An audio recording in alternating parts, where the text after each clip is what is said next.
Mi abuela cambió su testamento 5 veces en solo un año. Todo por la presión constante de mi tío. Cuando descubrimos que la estaba manipulando para quedarse con todo, llamamos a un médico y lo que reveló lo cambió todo.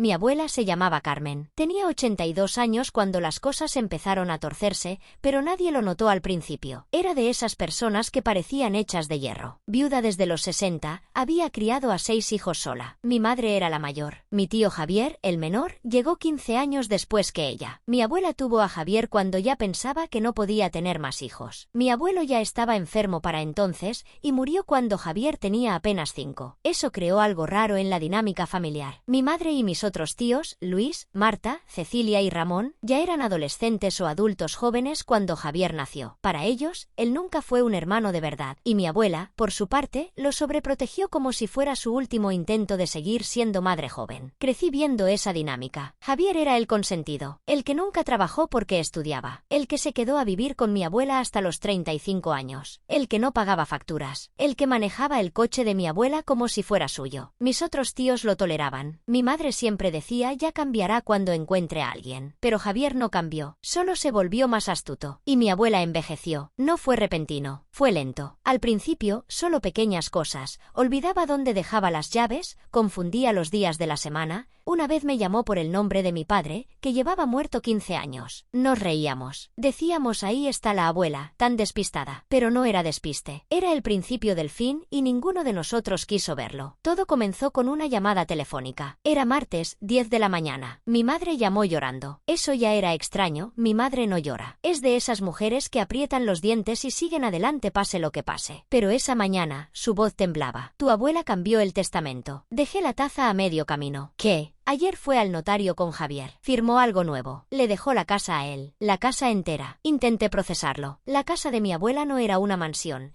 pero en el mercado valía fácilmente unos 400.000 euros. En una familia de 6 hermanos, eso significaba que cada uno recibiría una parte justa. Siempre se había hablado de venderla y dividir el dinero. Mi abuela lo había dicho 100 veces. Cuando yo falte, venden todo y se reparten equitativamente. Ahora, de repente, Javier se llevaba todo. ¿Estás segura? Me lo dijo Luis. Él fue a visitar a la abuela ayer y ella misma se lo contó. Como si nada. Javier se queda con la casa, los demás reciben lo que él decida. Lo que él decida. Esa frase me heló la sangre. No porque no confiara en Javier, sino porque sonaba a algo que mi abuela jamás diría. Mi abuela era justa, obsesivamente justa. Desde que era niña, cada Navidad repartía los regalos con una precisión quirúrgica para que nadie recibiera más que nadie. Esa mujer no iba a dejar que un solo hijo decidiera el futuro de todos. No cuadraba. Mi madre organizó una reunión familiar esa misma noche. Fuimos todos, mis tíos, mis primos mayores, incluso mi abuela. Javier también estaba. Llegó tarde, con una sonrisa que me pareció ensayada. La reunión fue en casa de mi tía Marta. Había comida, pero nadie comió. Mi abuela estaba sentada en el sofá,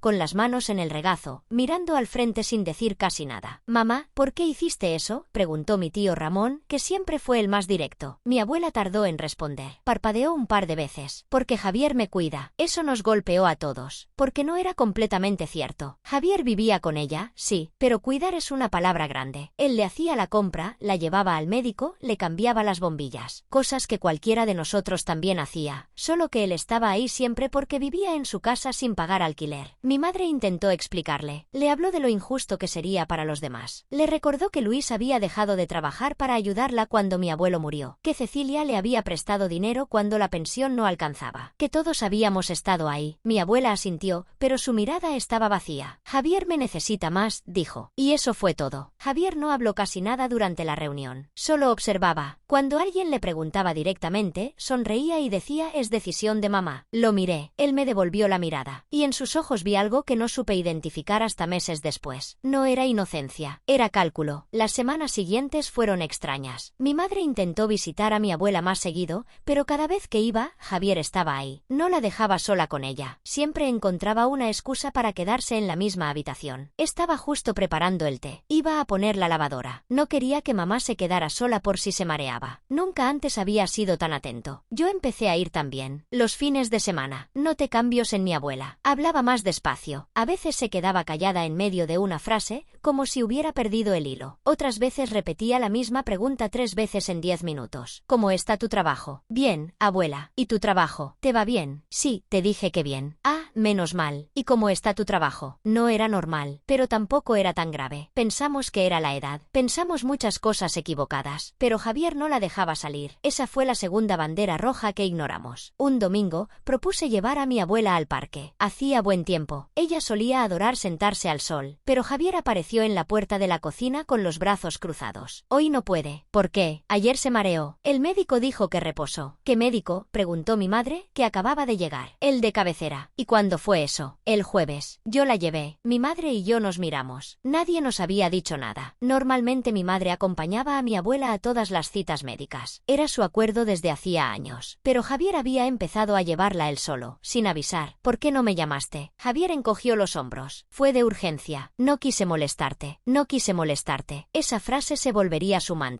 Pasaron 2 meses. Un día de noviembre llegó el segundo cambio. No fue mi madre quien me llamó. Fue mi tía Cecilia. Su voz era un susurro, como si tuviera miedo de que alguien la escuchara. Acaba de pasar otra vez. ¿Otra vez qué? El testamento. Lo cambió otra vez. Ahora ya no solo la casa, también las cuentas bancarias. Todo va a nombre de Javier. Los demás no reciben nada. Mi abuela tenía ahorros. No era millonaria, pero había trabajado toda su vida, había heredado algo de sus padres. Había invertido con cuidado. Hablábamos de unos 150.000 euros repartidos en varias cuentas. Ahora, según mi tía Cecilia, Javier lo controlaba todo. ¿Cómo lo sabes? Porque Luis fue al banco a preguntar por la cuenta conjunta que tenía con mamá para pagar los gastos de la casa. Y el banco le dijo que ya no era titular, que Javier había sido añadido como único cotitular y que Luis había sido retirado. Luis no sabía nada. Nunca firmó nada. Nunca autorizó nada. Esa noche, mi madre llamó al señor Gómez, un abogado amigo de la familia que llevaba décadas asesorando a mis abuelos. Él les explicó algo que nadie quería oír: si mi abuela estaba en pleno uso de sus facultades mentales, podía cambiar su testamento cuando quisiera. Nadie podía impedírselo. ¿Y cómo demostramos que no está bien?, preguntó mi madre. Con un dictamen médico. Pero tendrían que llevarla a un geriatra o a un neurólogo. Y ella tendría que aceptar hacerse las pruebas. Ese era el problema. Mi abuela no iba a aceptar nada que Javier no aprobara. Y Javier no iba a aprobar nada que lo separara de su control. Los meses siguientes fueron un infierno silencioso. Javier intensificó su estrategia. Poco a poco fue cortando el contacto de mi abuela con el resto de la familia. No de golpe, porque eso habría sido obvio, sino con pequeñas decisiones que parecían razonables una por una. Hoy no pueden venir porque mamá está cansada. Esta semana mejor no, que tiene una gripe. El domingo vamos a salir, así que mejor otro día. Llamó el médico y dijo que necesita tranquilidad. Menos visitas. Menos visitas. Esa fue la frase que usó para justificar por qué empezó a poner límites a cuándo y cómo podíamos ver a mi abuela. Primero fueron los horarios, solo después de las 5 de la tarde. Luego, los días, solo fines de semana. Luego, la duración, no más de 1 hora. Mi madre intentó plantar cara. Una tarde, llegó a casa de mi abuela sin avisar, como siempre había hecho. Javier le abrió la puerta y no la dejó pasar. No, ahora no puede ser. Es mi madre. Voy a verla. Está durmiendo. Entonces espero. No. El médico dijo que necesita descanso ininterrumpido. Mi madre lo empujó. No con violencia, pero con determinación. Javier se apartó, pero la siguió hasta la habitación de mi abuela. Cuando mi madre abrió la puerta,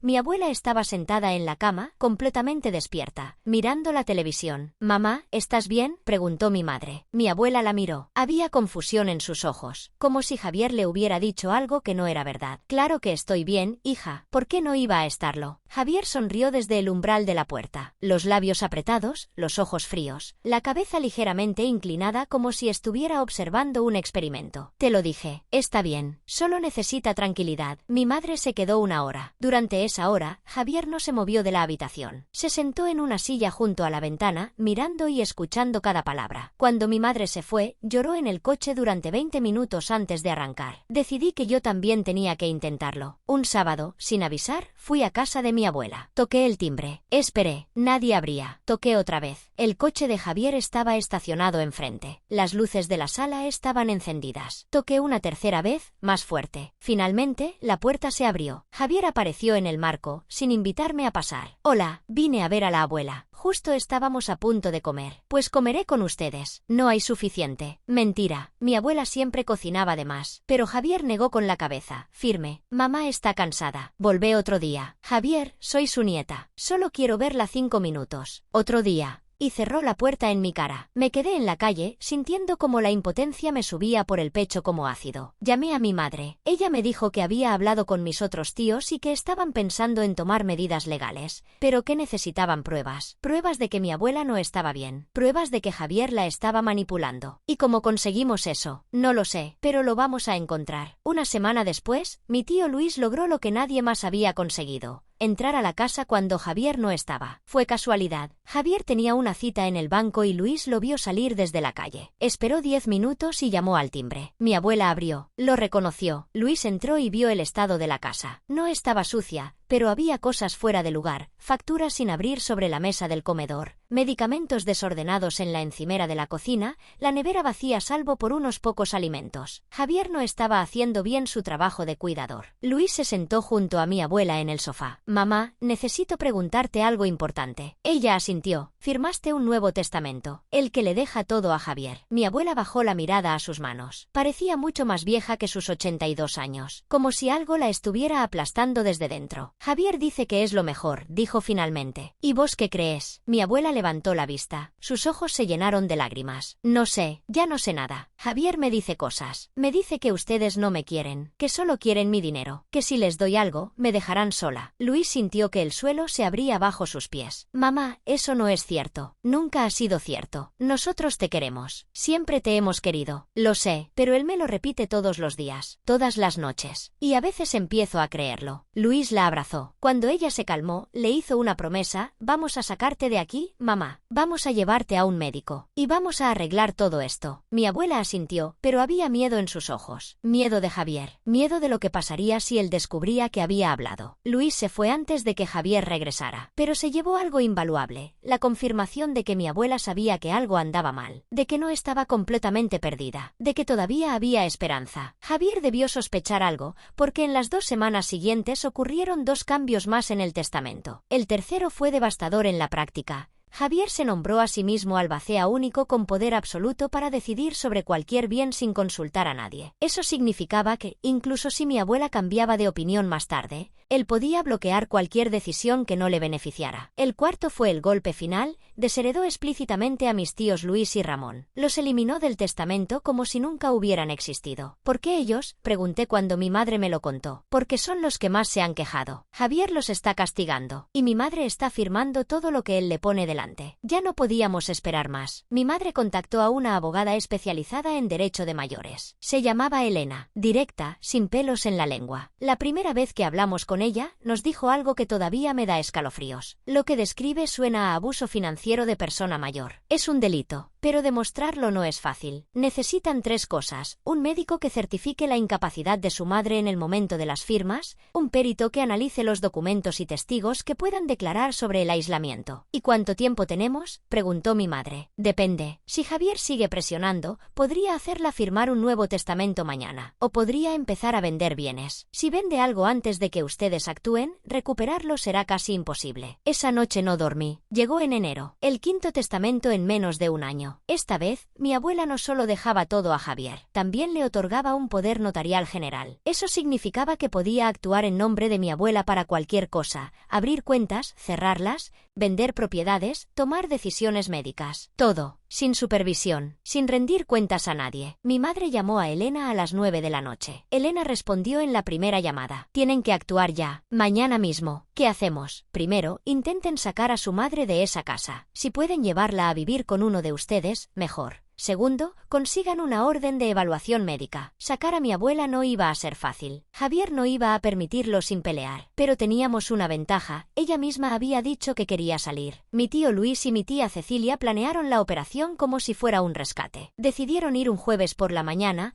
cuando Javier solía salir a hacer recados. Mi madre los acompañaría. Yo también fui, por si necesitábamos testigos. Llegamos a las 10. El coche de Javier no estaba. Luis llamó al timbre. Mi abuela abrió casi de inmediato, como si hubiera estado esperando. Estaba vestida, con un abrigo puesto. Llevaba una pequeña bolsa. «Vámonos ya», dijo antes de que nadie dijera nada. No hizo falta más. Mi tía Cecilia la tomó del brazo y la guió hacia el coche. En menos de 3 minutos, mi abuela estaba fuera de esa casa. Me aseguré de que llevara sus medicamentos, su dentadura postiza, sus gafas. Todo estaba en la bolsa que ya tenía preparada. Arrancamos. Mi madre iba al volante. Yo iba atrás con mi abuela. Ella miraba por la ventana mientras el barrio se alejaba. Hace meses que quería salir, pero Javier no me dejaba. «Ya estás fuera», le dije. «Ya no va a hacerte nada». Mi abuela asintió, pero sus manos temblaban. Llegamos a casa de mi tía Cecilia. Era un piso pequeño pero acogedor. Una habitación preparada para ella. Ropa limpia, una sábana nueva, flores en la mesilla. Mi abuela se sentó en el borde de la cama y rompió a llorar. No eran lágrimas de tristeza, eran lágrimas de alivio, de miedo acumulado, de años de manipulación que por fin estaban terminando. O eso creíamos. Javier nos llamó 2 horas después. Mi madre lo puso en altavoz. «¿Dónde está mamá?» «En un lugar seguro. La tenés que traer de vuelta. Ahora mismo». «No, es mi responsabilidad. Yo la cuido». «La secuestras, Javier. La tenés aislada. La haces firmar cosas que no entiende». «Eso no es cierto. El médico lo va a determinar». Silencio. Luego, Javier dijo algo que me heló la sangre. «Si no la traes de vuelta en 24 horas, denuncio el secuestro. Tengo un poder notarial. Tengo la custodia de facto. Y tengo testigos de que vos y Luis han estado presionando a mamá para que se vaya». «Testigos». Los vecinos, los enfermeros, el médico de cabecera, todos saben que ustedes la acosan, que solo quieren su dinero. Mi madre apretó el teléfono con tanta fuerza que sus nudillos se pusieron blancos. «Que haga lo que quiera», dijo, y colgó. Pero las manos le temblaban, porque Javier tenía razón en algo. En apariencia, él tenía todas las de ganar. El poder notarial, el testamento, la coartada del hijo que cuida a su madre anciana. Nosotros solo teníamos la palabra de mi abuela, y ella no estaba en condiciones de declarar claramente. Necesitábamos a ese médico. Y rápido. La doctora Fuentes era geriatra con experiencia en casos de deterioro cognitivo. Elena la recomendó personalmente. Era cara, pero necesitábamos a alguien con credibilidad para que sus conclusiones tuvieran peso en un tribunal. La cita fue 5 días después de sacar a mi abuela de la casa de Javier. 5 días en los que mi abuela empezó a recuperar algo que no sabíamos que había perdido, su personalidad. Hablaba más, reía, recordaba cosas que creíamos olvidadas. Una tarde me contó cómo había conocido a mi abuelo en una fiesta del pueblo. Nunca antes me había contado esa historia. Fue como si algo se hubiera destapado en su cabeza. Pero también había lagunas, momentos en los que se quedaba en blanco. Una mañana me preguntó 3 veces quién era el presidente del gobierno. Se lo dije las 3 veces. A la cuarta, ya no supe si reír o llorar. La doctora Fuentes la evaluó durante 4 horas. Pruebas escritas, orales, ejercicios de memoria, dibujos. Al final, nos pidió que esperáramos fuera. Mi madre, mis tíos y yo nos sentamos en la sala de espera. Nadie hablaba, solo mirábamos el reloj.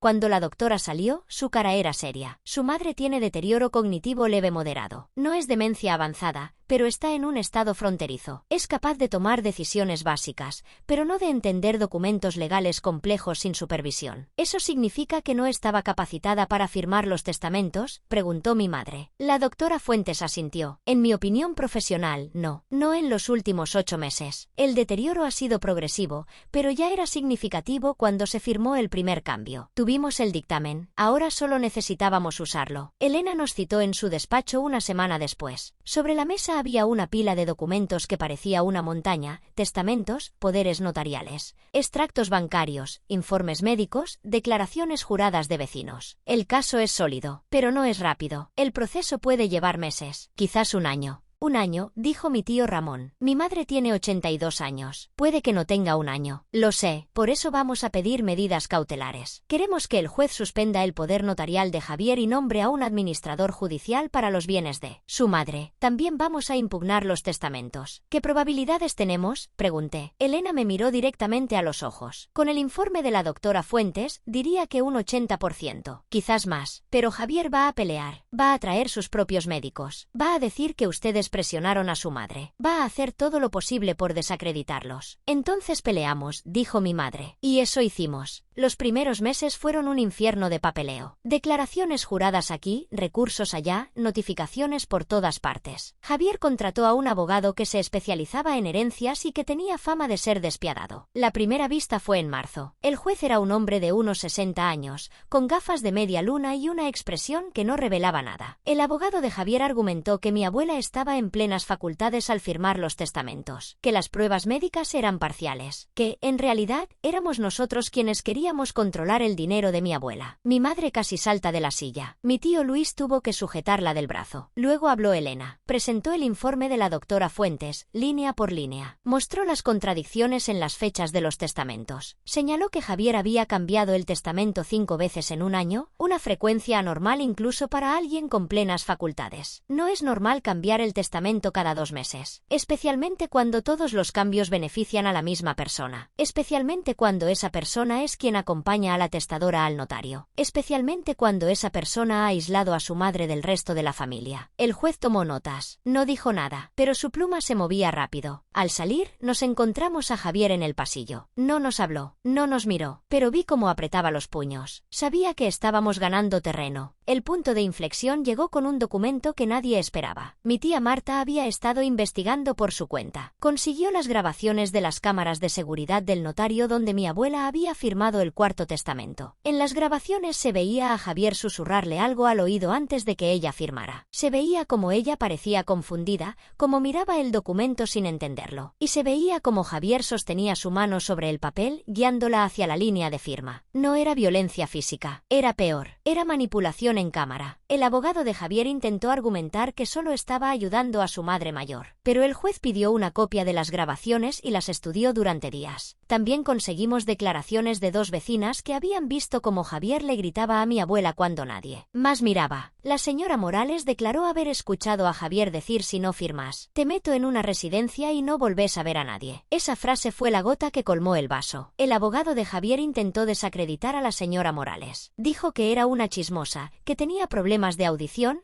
que su testimonio no era fiable. Pero el juez la encontró creíble, sobre todo porque otras 2 vecinas corroboraron su versión. El juez ordenó una evaluación médica independiente. Un geriatra del sistema público, el doctor Paredes, examinaría a mi abuela sin vínculos con ninguna de las partes. Mi abuela tenía miedo. Después de meses fuera de la casa de Javier, seguía teniendo pesadillas con él. A veces despertaba gritando. Una noche, mi tía Cecilia la encontró de pie en la cocina a las 3 de la madrugada, con las luces apagadas, murmurando para sí misma: ¿Qué haces, mamá? Estoy esperando a que Javier se vaya. No quiere irse. Le he dicho que se vaya, pero no quiere. Javier no estaba allí. No había estado allí en meses. Pero en la cabeza de mi abuela seguía presente. Ese era el daño real. No el dinero. No la casa. El daño a su mente. El miedo instalado tan profundamente que ni siquiera la distancia podía borrarlo. La evaluación duró 2 días. El doctor Paredes fue minucioso. Su conclusión fue clara: la paciente presenta un cuadro de deterioro cognitivo leve moderado, agravado por estrés crónico y aislamiento social. En el momento de la firma de los testamentos objeto de este litigio, no poseía la capacidad necesaria para comprender el alcance de dichos documentos ni para otorgar un poder notarial general. Existen indicios claros de influencia indebida por parte de su hijo menor. Teníamos todo lo que necesitábamos. El juicio se celebró en octubre, casi un año después del primer cambio de testamento. La sala estaba llena. Mi familia ocupaba una fila entera. Javier estaba al otro lado, solo. Ninguno de sus otros hermanos lo había acompañado. Ningún amigo. Solo él y su abogado. Mi abuela no tuvo que declarar. El juez consideró que el informe del doctor Paredes era suficiente y que someterla a un interrogatorio sería contraproducente para su salud. Eso nos alivió a todas. Declararon los médicos, declararon las vecinas, declaró el notario que había autorizado los testamentos, visiblemente incómodo cuando le preguntaron por qué no había notado el estado de confusión de mi abuela. La señora parecía tranquila. Su hijo la acompañaba. No hubo señales evidentes de coerción. ¿Le hizo preguntas para evaluar su capacidad cognitiva?, preguntó Elena. No, no es mi función. No es su función asegurarse de que quien firma entiende lo que firma. Silencio. El notario se retorció en su asiento. Eso corresponde a los médicos. Elena sonrió. No era una sonrisa amable. Exactamente. y los médicos han dictaminado que no entendía nada. El abogado de Javier intentó contraatacar. Cuestionó la imparcialidad del doctor Paredes. Dijo que las vecinas tenían rencillas personales con Javier. Dijo que mi madre y mis tíos habían manipulado a mi abuela para que se fuera de la casa. Pero nada de eso funcionó, porque las pruebas eran abrumadoras. 5 testamentos en un año, un poder notarial general, aislamiento familiar, amenazas grabadas, un dictamen médico contundente. Y, sobre todo, mi madre declarando con lágrimas en los ojos como mi abuela le había susurrado «sácame de aquí», la última vez que la vio antes del rescate. El juez pidió 48 horas para deliberar. El día del veredicto, mi madre no quería ir al tribunal. Dijo que no podía soportarlo, pero al final cambió de opinión. No podía quedarse sin saber. Llegamos temprano. Javier ya estaba allí, sentado, con las manos cruzadas sobre la mesa. No nos miró. El juez entró. Todos nos pusimos de pie. Leyó la decisión durante 20 minutos. Se declaran nulos los testamentos otorgados en las fechas correspondientes. Se restituye la validez del testamento original. Se revoca el poder notarial general otorgado a favor de don Javier. Se designa a doña Carmen, hija mayor, como administradora de los bienes de doña Carmen. Mi madre rompió a llorar. Mi tío Luis me apretó el hombro con tanta fuerza que me dolió. Mi tía Cecilia se tapó la boca con las 2 manos. Pero no habíamos terminado. El juez continuó. Además, vista la gravedad de los hechos y los indicios de abuso financiero y psicológico contra una persona mayor en situación de vulnerabilidad, se remite testimonio de estas actuaciones al Ministerio Fiscal para la posible iniciación de un proceso penal contra don Javier. Javier se puso de pie de golpe. Su abogado intentó calmarlo, pero él no escuchaba. Esto no es justicia. Yo solo cuidaba a mi madre. Ellos son los que la quieren muerta para quedarse con su dinero. El juez golpeó la mesa con su mazo. Orden en la sala. Javier salió furioso. No lo volvimos a ver en meses. El proceso penal comenzó 2 meses después. Los cargos eran graves: abuso financiero de persona mayor, coacción, aislamiento. El proceso duró otros 6 meses. Finalmente, Javier fue condenado a 2 años de prisión suspendidos por ser su primer delito y a pagar una multa de 15.000 euros. Además, se le prohibió acercarse a mi abuela por un periodo de 5 años. 2 años suspendidos. No iría a la cárcel si no reincidía. Eso me dolió. Después de todo lo que había hecho, después de todo el daño, Javier seguiría libre. Pero al menos no podría acercarse a mi abuela. Al menos los testamentos falsos habían sido anulados. Al menos el testamento original, el justo, el que repartía la casa y los ahorros entre todos sus hijos por igual, volvía a estar vigente. Mi abuela vivió 2 años más después de todo esto. 2 años en los que recuperó su sonrisa. Salía al parque, tomaba café con sus amigas, recibía visitas sin que nadie le dijera cuándo podía o no podía ver a sus hijos y nietas. Pero el daño quedó. Nunca volvió a mencionar a Javier. Si alguien hablaba de él, ella se quedaba en blanco. No era que no lo recordara, era que no quería recordarlo. Javier murió 2 años después que ella. Problemas de hígado. No fui al funeral. Creo que ninguna de nosotras fue. Escribo esto porque necesito que alguien entienda lo que pasó. No para que me compadezcan. No para que odien a Javier, aunque sería comprensible. Lo escribo porque hay cosas que solo se entienden cuando las pones en palabras. Mi abuela no fue ingenua. No fue débil. Fue manipulada por alguien que conoció sus miedos mejor que nadie. Javier no ganó porque fuera más listo. Ganó porque mi abuela confiaba en él. Porque era su hijo. Porque quería creer que él la quería de verdad. Esa es la parte más cruel de todo esto. Mi abuela amaba a Javier con la misma intensidad con la que amaba a mis otros tíos. Y él usó ese amor como un arma. La primera vez que mi abuela cambió el testamento, probablemente pensó que estaba ayudando a su hijo menor. El que nunca terminó la carrera. El que no tenía casa propia. El que, según él, lo había pasado peor que los demás. Ella quería protegerlo. Pero ese primer cambio abrió una puerta. Una vez que Javier sintió que podía controlar algo, quiso controlarlo todo. Más dinero, más poder, más aislamiento. Y mi abuela, atrapada en su propia casa con su mente fallándole poco a poco, dejó de ser una persona para convertirse en un recurso. Eso es lo que duele de verdad. No el dinero, no la casa, no los años de pleitos. Duele saber que alguien a quien amabas dejó de verte como su madre y empezó a verte como su próxima transacción. Ahora, cuando pienso en mi abuela, no la recuerdo como la mujer confundida que firmaba papeles sin entenderlos. La recuerdo riendo en la cocina mientras hacía empanadas. La recuerdo regañándome por no comer suficiente. La recuerdo diciéndome siempre serás mi niña aunque yo ya tuviera 25 años. Esa es la abuela que ganó al final. No la que perdió su casa en un testamento falso. La que vivió sus últimos años rodeada de quienes la querían de verdad. La que murió en paz, sabiendo que había recuperado su voluntad. Javier se llevó su dinero. Casi se llevó su casa, casi se llevó su dignidad, pero no se llevó su alma. Eso es lo que los manipuladores nunca entienden. Pueden arrebatarte todo lo material, pueden hacerte firmar lo que quieran, pueden encerrarte en tu propia casa, pero no pueden matar quién sos, a menos que vos se lo permitas. Y mi abuela no se lo permitió. Al final, ella fue más fuerte que él, más fuerte que todos nosotros. Y eso, creo, es lo único que importa. Si estás pasando por algo similar con un familiar mayor, actúa. No esperes. La primera vez que alguien te diga no hace falta que vengas, yo lo cuido todo, algo está mal. Confía en tu instinto. El amor no aísla. El amor no amenaza. El amor no te hace firmar cosas que no entiendes. Si alguien te está haciendo eso, no es amor, es control. Y tenés que salir de ahí. Mi abuela lo hizo. Vos también podés.